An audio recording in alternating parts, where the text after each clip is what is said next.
তুমিও খালি পেটে থাইকো না, কিছু খায় না, বুঝছো নে? তোমারও তো শরীর অসুখ, পরে মাথা ঘুরান দিবনি। ও আমারে হঠাৎ করে বলতো যে আমি চলে গেলে তুমি কেমনে থাকবা। আমি ওরা জড়াই ধরে বলতাম তুমি এইসব কথা কেন বলতেছো। আসসালামু আলাইকুম বন্ধুগণ, আমি আপনাদেরকে এখন যে ভিডিওটা দেখাচ্ছি এটা একটা ছেলের মানে প্রেমের একটা কাহিনী। সত্যি ভিডিওটা দেখবেন আপনারা, মানে বিশ্বাস করেন আপনারা কাঁদতে বাধ্য হবেন। আপনারা ভিডিওটা দেখেন, সম্পূর্ণ ভিডিওটা দেখেন। হোসেন, আমি ফেন থেকে এসেছি, সবে মাত্র ইন্টার সেকেন্ড ইয়ার। তখন তো নতুন নতুন ফেসবুক ইউজ করতেছি। তো এক পর্যায়ে সবাই যেরকম হাইলো করতাম, ওনাকেও ওইখানে মেসেজ করা হলো, ও রিপ্লাই করলো। ইন্ট্রোডিউস হলাম, কথা বলতেছে, সমস্যা নেই, ফ্রেন্ড হিসেবে কথা বলতেছি, ও বলতেছে আমিও বলতেছি। তো আমার সাথে সবকিছু শেয়ার করছে। ও ফার্স্ট ইয়ারে পড়তো তখন। এক কথায় বলতে গেলে আমার এখনো মানে ওই জিনিসটা অনুভূতি হইতেছে যে ওনার ছবি দেখে আমি ওইখানে ওনার প্রেম পড়ে গেছি, ছবি দেখে, যেটা সত্যি কথা। এক পর্যায়ে যায় আমাদের মানে ভিডিও কলে কথা হয়, কথা বলে ঠিকভাবে। অনেক সময় আমার ফোনে এমবি থাকতো না, তখন ও কার্ড ফাটাই দিত আমার কাছে। হ্যাঁ, কার্ড ফাটাইতো, ছবি দিত, আমরা শুধু ছবি আদান প্রদান করতাম। এক পর্যায়ে যাই আমার ইন্টারমিডিয়েট কমপ্লিট হয়। সম্পর্কে 2 বছর হয়ে গেছে। হ্যাঁ, ওরও ওইখান থেকেও আবার শুরু হয়েছে ফ্যামিলির মধ্যে সমস্যা। তখন এক পর্যায়ে বলতেছে যে এমনি এমনি আমি চলে আসতেছি। তখন আমি ওর প্রতি একটু ফিলিংস কাজ করতেছে আমার, তখন দুর্বল হয়ে পড়েছে। ওরে বলছি কুমিল্লা বিশ্ব রোড আসো। আমি কুমিল্লা বিশ্ব রোড, আপনি অলরেডি সেই সময় পরশুরাম থেকে কুমিল্লার উদ্দেশ্যে আপনি রওনা দিয়ে দিয়েছি ব্যাগ ট্যাগ নিয়ে। হ্যাঁ, তা আমি কুমিল্লা আসে বিশ্ব রোড ওইখানে দাঁড়ায় রয়েছি। তখন আসছে, আইসে ওর সাথে ওইটাই ফার্স্ট দেখা আমার। সামনাসামনি তো আরো সুন্দর। ও শুধু আমার হাতে বোতল একটা ছিল, পানির বোতলটা নিয়ে মুখটা যখন খুলছে, আমি তো ওর দিকে হা করে তাকাই রয়েছি। আমি কি মানুষ, আর আমার কপালে কি আল্লাহ দিল। আমি ওর দিকে তাকাই রয়েছি এক দৃষ্টিতে। আমি তো নিজে নিজে অনেক প্রাউড ফিল করতেছি তখন। ও তো আমার ঠিক এভাবে ধরছে হাতটা, বলতেছে আমার কোনো টেনশন নাই, তুমি যেখানে নিয়ে যাবে আমি ওইখানে যাবো। মানে ও একদম রিল্যাক্স মনে হচ্ছে, জানি অনেক শান্তি পাইতেছে, ও অনেক খুশিও। ওইখান থেকে তো ফোন দিতেছে ওদের বাড়ি থেকে, আমারে কল দিতেছে রীতিমতো, ওরে কল দিতে। তাদের বাসা আপনার সম্পর্ক জেনে গেছিল? আমার সম্পর্ক জানে। পরে এক পর্যায়ে বাসে উঠলাম, ওই যে ফেনী চলো, এদিকে তো আমি কিছুই চিনি না, ফেনীতে চলো। তখন ফেনী গেলাম। বিয়ে শাদীর মধ্যে করেন নাই? না, আমার বাড়িতে কিভাবে জানি যাইনি গেছে, যে ঘটনা ঘটায় ফেলাইছেন আপনি।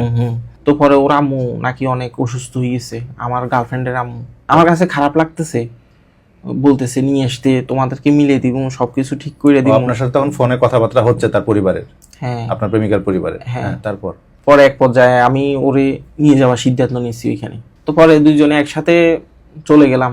প্রেমিকা জিজ্ঞেস করতেছে কোথায় যাচ্ছিস, প্রেমিকাকে মাঝপথে এসে বলছি যে এমনি এমনি তোমার আম্মুর এই অবস্থা, খারাপ অবস্থা, চলো ওইখানে সবকিছু ইয়ে করে দিব। তো ও কথা বলছে, ও কথা বলে ও একদিন রাজি হয়েছে। তারপরে মানে ও যাইতে চাইতেছে না, ও তো জানে ওর ফ্যামিলির অবস্থা। পরে ওইখানে গেলাম, ওর আম্মু তো এক পর্যায়ে আমার আর পায়ে ধরে ফেলতেছে। তখন আমার মানে কান্না চলে আসছে। আমি বলবো কি বলবো, আমি যদি দেখেন আপনি আমার আম্মুর মতো, আপনি আমার পা ধরেন না, উঠেন। সবাই দেখে আমার খারাপ লাগতেছে অনেক। পরে আমি বলতেছি তুমি থাকো এখানে, আর আপনারা ওরে রাইখে দেন, ও থাকলে ওরে রাইখে দেন, সমস্যা নেই। বলতেছে ওইটা আমরা দেখবো, তুমি চলে যাও। তারপর আমি ওইখান থেকে রাইখে চলে আসছি। আমি শুধু ওরে একটা কথা বলছি, তুমি এখানে থাকো, ওরা সবাই ভালো, তোমার আব্বু তোমার ফ্যামিলি অনেক ভালো, তোমাকে অনেক কেয়ার করে, তুমি এখানে থাকো। এটা বলে চলে আসছি। বাড়িতে যাওয়াই তো আমার অবস্থা খুবই খারাপ, আমি ঘুমাতে পারতেছি না, আমার কান্না আসতেছে। প্রায় 1 মাস কেটে গেল ওইভাবে, আর যোগাযোগ নাই? না। একদিন হঠাৎ করে রাতের 1টার দিকে একটা মেসেজ আসছে, হ্যাঁ তুমি আসো, থাকলে আমারে ইয়েস বলো। তা আমি বুঝে গেছি যে ও এটা ও। তো আমার বলতেছে দেখো আমার সপ্তাহখানিক সময় দাও, আমি 1 সপ্তাহ পরে আবার চলে আসতেছি। তখন আমি বলতেছি আচ্ছা ওকে, আমি আর কিছু বলি নাই। করেছে ঠিক 1 সপ্তাহ পরে ও আবার ফোন দিচ্ছে আমারে। তখন একটু ব্যাগ একটা নিছে, ব্যাগের মধ্যে হালকা জামা কাপড় নিছে, প্রস্তুতি নিয়েছে। হ্যাঁ, তারপর ওর আব্বুর মানি ব্যাগে 2-3 হাজার টাকা ছিল, ওইগুলা নিছে, ওইগুলা নিয়ে ও আসছে। তখন আমরা ওইখানে বিয়ে করে ফেলছি। তো আমার ভাই দেখি, মেজু ভাই তো আমার মানে কাইটা একটা বড় একটা ছুরি নিছে, ও আসলে ওরা আজকে মেরে ফেলবো। তো বাসায় ওরে ফার্স্ট টাইম ওই সময় নিয়ে গেছি। আমার ভাইয়া তো আমার ওয়াইফকে দেখে, আমার ভাইয়া মানে আর কিচ্ছু বলতেছে না, মানে ফেলার জন্য রেডি হয়েছিল, কিন্তু যখনই আপনি স্ত্রীকে দেখেছে আর কিছু বলতেছে না। মানে ওর চেহারা সবকিছু আসলে যে কেউ দেখলে ওর মায়া পড়ে যাবো। তো সবাই কেউ কিছু বলতেছে না, আমার মাও কিছু বলতেছে না। আমার বাবা শুধু আমার একটা কথা বলছে, দেলোয়ার ও তো আসছে, থাকবে কি না, থাকবো না কি চলে যাইবো, এত সুন্দর একটা মেয়ে এখানে আসছে, থাকবো না। আমি বলছি না বাবা কেন চলে যাবো, ও থাকবো। আমার কাছে। আমাদের গ্রামে সবাই আসছে দেখতে। দেখতে। ওদের বাড়ি থেকে শুধু ফোন করে তখন একটাই কথাই বলছিল যে মারিয়া মানে আমার গার্লফ্রেন্ড আমার কাছে আসছে কিনা, শুধু তুমি বলো যে আসছে তোমার কাছে। আমি বলছি যে হ্যাঁ আসছে, মানে পৌঁছাইছে কিনা ব্যাপারটা এরকম। হ্যাঁ, ওনারা আর কথা বলেনি। তারপরে ওই যে যোগাযোগ ফোন করে কাটছে, 1-1.5 বছর আর কোনো যোগাযোগ নাই। ওরা পুরে ও কল দিলে কাইটা দেয়। পরে 1 বছর কেটে যায়, এইভাবে আমরা এদিক সেদিক ঘুরাফেরা করতেছি। আর কারো ফ্যামিলি কিরকম আমি জানি না, কিন্তু আমার ফ্যামিলি কেউ ওরে কিচ্ছু করতে দেয় নাই, কাজ করতে দিত না, কিচ্ছু করতে দেয় নাই। আম্মু রান্না করতো, আমার ভাবিরা রান্না করতো, রান্না করে দিলে আমি ওই প্লেটটা নিয়ে ওর কাছে নিয়ে দিতাম। এরকম আদর যত্ন কেন করছি জানি না, এরকম সবাই করতো। মানে ও কি খাবো, ও তো মাছ পছন্দ করতো না, শুধু গোস্ত পছন্দ করতো, গরুর গোস্ত হলে ভালো হতো, আর ডিম ভাজা এগুলো ওর ফেভারিট ছিল। তো ওইগুলো আমি ওর কাছেই নিয়ে দিতাম, প্লেটটা ধুয়ে আবার ওইখান থেকে নিয়ে যেতাম। এইভাবে 1 বছর গেছে ওর সাথে আমার। তখন আমি একটা কোম্পানিতে চাকরি নিয়ে কাজ করা শুরু করছি, ওইখান থেকে ও অনেক খুশি, খুব সুন্দর সময় হ্যাঁ, কাটছে। সময় কাটতেছে। এক পর্যায়ে যায় আমাদের ছেলে হয়। এর মাঝখান দিয়ে ওদের বা ফ্যামিলি থেকে ওর খালা মনে হয় ফোন করছিল, ফোন করে একবার ওর সাথে যোগাযোগ করছিল। এত কিছু বলি নাই, বলছে ও প্রেগনেন্ট, এরকম এগুলো বলছে। তো ওরা এত রাগ, মানে ওদের মেয়ে নেই, তেজ করে দিছে শেষ। মা কান্না করে আর কি, মা খালি মা কান্না করলে কান্না মা তো অসহায়, কাকে বলবে, বাপে যেটা বলে ওইটাই তো বলে, যে ও আসলে তো ও থাকবো, আমি বাইরে যাবো। এক কথায় ওর কথা শুনতে পারেনি। এই কথা যখন আমার ওয়াইফ শোনে, ও তো কান্না ভেঙে পড়ে, কয় যে থাক আমার যাইতে হইব না। পরে যখন বাচ্চা হইতেছে, আসলে আমি ওই দিন অনেক ভয় পাইছিলাম, ডাক্তারের ফাঁয়ে ধরে ফেলতেছি আমি, ম্যাডামটার যিনি করবেন। আমি বলছি, একটু দেখেন, আমার খুব ভিতরের লোকও, আমার অনেক কাছের কেউ, মানে অনেক ভয় পেতেছিলাম। আমি ওর ভরসা দিব কি, ও আমার ভরসা দিতেছে। আমার ওয়াইফে বলতেছে, দেখো তুমি এমন করো না, কিচ্ছু হইব না। পরে আমার ছেলে সন্তান হইল, অনেক খুশি, সবাই খুশি। ওই দিন রাতে ওদের বাড়ি থেকে একটা কল আসছিল, ফোন দিয়ে জিজ্ঞেস করছে, যেদিন বাচ্চা হয়। হ্যাঁ ওই দিন। এবার আমি বলছি যে ছেলে সন্তান হয়েছে, পরে আর যোগাযোগ হয় নাই। তো আমরা ভালোই চলতেছি, দিন পারে যেতেছে, আমার ছেলেটাও বড় হইতেছে। তো এক পর্যায়ে আমার ছেলের প্রায় 4 বছরও হয়ে যায়, ওদের বাড়ি থেকেও টুকটাক কথা বলে, ওর খালা সবাই আস্তে আস্তে যোগাযোগ হচ্ছে অনেকদিন পর। হ্যাঁ, ও কথা বলতো আর কান্না করতো। আমার ওর কান্না দেখে আমার কান্না হয়তো। ও বলতেছে আমার কখনো মাফ করবে না, আমার আব্বু আম্মু আমি যেটা করছি। আমি বলছি, দেখো আমি শুধু ওরে ভরসা দিতাম, দেখো তোমার সবকিছু ঠিক হয়ে যাবে, তুমি টেনশন করো না, সব ঠিক হয়ে যাবে তোমার এভরিথিং। তো এইভাবে চলতেছে, সুন্দর ভালোই কাটতেছি আমাদের জীবন। তো এক পর্যায়ে আমার স্ত্রীর জ্বর হয়েছে, হঠাৎ করে জ্বর কমতেছে না 2 দিন। ও তো ওর ফ্যামিলির সাথে কথা বলে, ফ্যামিলি বলতে ওই খালাদের সাথে কথা বলতো, ফোনে সবসময় কথা বলতো। তো ওনারাও আবার ওনার আব্বুরে বুঝেছি যে মেয়ে একটা জ্বর হয়েছে, অসুস্থ, এমনি এমনি বুঝে কেমন জানি একটু হালকা পাতলা রাজি করাইছি। শ্বশুর বাড়ি থেকে আমার খালা শাশুড়ি ফোন দিছে, দিয়ে বলতেছে, দেখো তোমার আমি যা বলি শোনো, আমরা বাবারে মানে আমার ওয়াইফের বাবারে অনেক কষ্ট করে রাজি করাইছি, তুমি চাও না তোমাদের সাথে সম্পর্কটা ঠিক হোক? আমি তো অবশ্যই চাই। কয় যে তাইলে তুমি কথা বলিও না, তুমি ওরে ঢাকায় নিয়ে আসো। আমি যে দেখেন খালাম্মা, ও তো অসুস্থ, আজকে টেস্ট করানোর কথা, টেস্টগুলো করাই নিয়ে কোনো কথা বলিও না, এখানে সবকিছু করাইবো। আমরা ওনাদেরকে বলছি ওর অনেক বেশি অসুস্থ, মানে ইত্যাদি বুঝেছে, ওর বাবারে অনেক বেশি অসুস্থ, এখানে চিকিৎসা হইতেছে না। হ্যাঁ, অনেক বুঝেছে।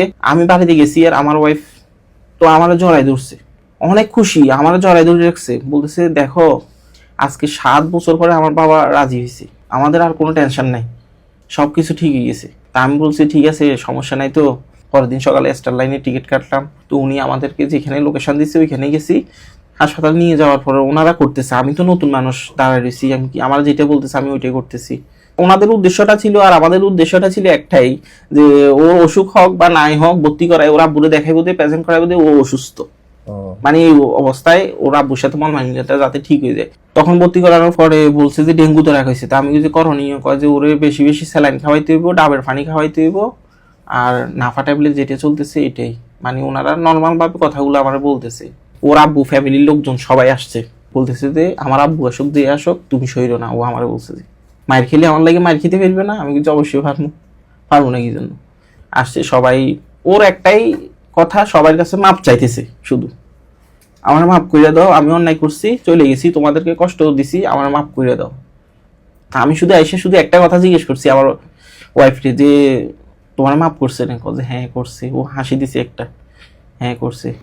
তখন ওর অবস্থা আরো খারাপের দিকে যাইতেছে গা। তো পরে ওর ফার্স্ট রেট কমতেছে, শুধু মাস্ক লাগাই রাখছে ওর মুখের মধ্যে অক্সিজেন। তো আমার পা দিয়ে একটু একটু টাচ করে উঠেছে, বলতেছে খারাপ লাগতেছে, আমার হাত দিয়ে বলতেছে, কথা বলতে পারতেছে না। ওর নিঃশ্বাস ভারী হয়ে যেতেছে, মানে হাতটা তো ফুলে রয়েছে, নিঃশ্বাস ভারী হয়েছে, কথা বলতে পারতেছে না। ডাক্তার একটা ডাইকে নিয়ে এসেছি অনেক কষ্ট করে। উনি প্রায় আধা ঘন্টার মতো মানে দেখছে অনেকক্ষণ ইয়ে করে। আমার এক পাশে টাইনে নিয়ে বলতেছে যে কয় যে ওর অবস্থা ভালো না।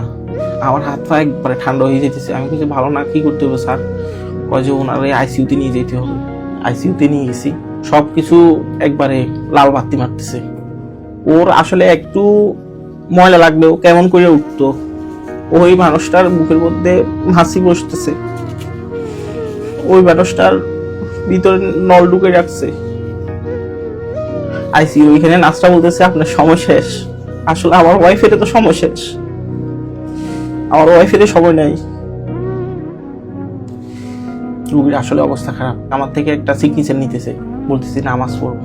নামাজ পড়ে আসছি, আইসে দাঁড়ায় রয়েছি ওই যে আইসিইউর সামনে গেটে। 5টা থেকে 8টা বাজে ফেলছে। আমি তো দাঁড়ায় রয়েছি এখানে, কেন ঢুকতে দিতেছে না। এক পর্যায়ে ওই নার্স উনি তখন আমার বলতেছে যে তো নাই, মানে আমার ওয়াইফের কথা বলতেছে, মারা গেছে। হ্যাঁ আমি তো ওইখানে শেষ, উনি নাই।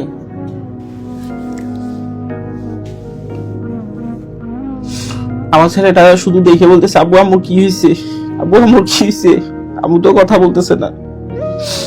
আমি আব্বু আম্মুরা আল্লাহ নিয়ে গেছে, আল্লাহ অনেক খারাপ, আল্লাহ তো খারাপ হয় না। আমার শ্বশুরেরা আসলো, আইসা তখন আমার শুধু একটা কথা জিজ্ঞেস করছে, তোমার লাশ তোমার বাড়িতে নিয়ে যাবে নাকি এখানে আমরা এরকম। আমি কিন্তু অবশ্যই আমার বাড়িতে নিয়ে যাবো। আমার বলতেছে যে লাশ তুমি কিভাবে নিয়ে যাবে, তুমি যে মানুষ আমার মেয়ে চিকিৎসা করতে পারো নাই, লাশ তো নিয়ে মনে হয় ফালাই দিবে। তো ওইখানে নিয়ে গেছে, নিয়ে যাওয়ার পরে দেখতেছি ওইখানে সবাই সবকিছু অ্যারেঞ্জ করে ফেলছে, সবাই দাফন করার জন্য। হ্যাঁ সবাই সবকিছু ইয়ে করে ফেলছে। আমার অনেক খারাপ লাগতেছে। আমি মনে হয় 10 সেকেন্ড ওর সামনে দাঁড়াইতে পারিনি। আমি শুধু চেহারার দিকে একবার তাকাইছি, শুধু মনে হয় জানি আমার দিকে তাকাই রয়েছে। পরে কি আপনার শ্বশুর বাড়িতেই দাফন হলো? হ্যাঁ ওইখানে পরে দাফন করছে। দাফন শেষে আমি বাসায় চলে গেছি। আমি মাসে মাসে আসি, জিয়ারত করার উদ্দেশ্যে আমি আসছি। মনে হয় জানি আমার কলিজাটাই ওইখানে রয়ে গেছে। তো আমার সাথে হয়তো ওর কথা না হলেও ওর লাইফটা আরো ভালো যাইতো। আমার মনে হয় ওর গল্পটা আরো সুন্দর হইতো। ও আমারে হঠাৎ করে বলতো যে আমি চলে গেলে তুমি কেমনে থাকবা। আমি ওরে জড়াই ধরে বলতাম তুমি এইসব কথা কেন বলতেছো। কসম দিতাম বিভিন্ন রকমের, জানি এসব কথা বললো না। কয় যে হয় না, তুমি তো আমার থেকে ভালো মেয়ে ভাইবে, সুন্দর মেয়ে ভাইবে। কিন্তু ও তো আমার জীবনে সবচেয়ে সুন্দর মেয়ে ছিল। আমি তারে ভুলতে পারতেছি না, কখনো পারবো না। হে আল্লাহ, কি করলেন আপনি। আপনি আমার ভিতরের মানুষটারে নিয়ে গেছেন আমার কাছ থেকে। আমার কলিজা আমার সাথে নাই। আমার কলিজা মনে হইতেছে জানি এইখানে রাইখে যাইতেছি গে। ও আমার কাছে সবসময় বাইচে থাকবো।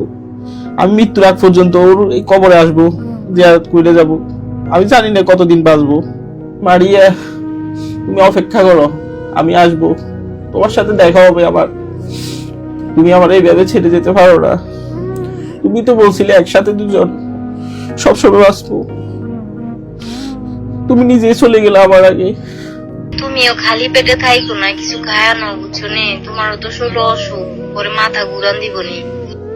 সব সময় এগুলো বলতো, আর এখন তো এগুলো বলার মানুষটাই নাই। কি বলবো আমারে ভাই, অনেক খারাপ লাগতেছে যখন একা একা বয়সগুলো শুনি ভাই। মনে হয় জানি ভিতরটা ছিঁড়ে যাইতেছে। ও আছে, ও বলতেছে আমার সাথে এখনো কথাগুলো, মনে হয় কিচ্ছু হয় না আমার সাথে এখনো। কিন্তু মনকে যদি 1000 বুঝাই, কেন জানি একবার মনে হয় নাই আর আসবো না। কিন্তু মনে তো বুঝে না, বারবারে বলতেছে যে ও আছে।